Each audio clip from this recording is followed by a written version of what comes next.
नमस्कार, हांव राजेश वैकुंठ दाबोळकर। हांव आसा कला अकादमीच्या फाटल्यान मांडवेच्या तिराचेर आनी म्हाज्या फाटल्यान दिसता पळय तो आमचो रेज मागुसचो गांव आनी डोंगर। आतां काल आमकां इन्फॉर्मेशन गावला त्या प्रमाणे GTDCचो चेअरमॅन गणेश गांवकरान खंय एक मोठें डील केलां एका कॅजिनो मालका कडेन। कारण कितें, एक खूब वर्सां पयलीं मिरामारच्यान आमच्या रेज मागूस दोंगराचेर एक केबल ब्रिज वचपाचो आसलो टुरिजमाक एट्रॅक्ट करपाक। आता तो टुरिजम एट्रॅक्ट करपाक थंय तुल्लें हो प्रयत्न दिलीपान केलो, मागीर बाबून केलो, आतां गणेश गांवकराक लागलेले आसा।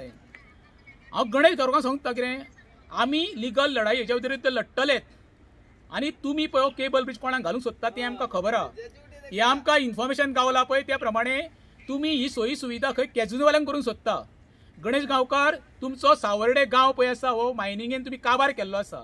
आमचो रेज मागूस गांव थोडो उरलोला, थोडो हांच्यान सत्यानाश केलात रे, पण तुमकां एक सांगता हांव, आमच्या रेज मागूस गांवचे वाटे घेवं नाका। आमी लिगल लढाई लडटलीत रे, पैसे करून मरे तुमी व्हरोंकय पावचे ना। एकूच सांगता गणेश गांवकर, तुजें सावर्ड्यान डेव्हलपमेंट कितें करूंक जाय तूं तें कर, आमच्या रेज मागूच्या गांवच्या भानगडीक पडो नाका। परत एकदां सांगता तुका, आमी ह्या हेका प्रखर विरोध करतले म्हणजे करतले। देव बरें करूं।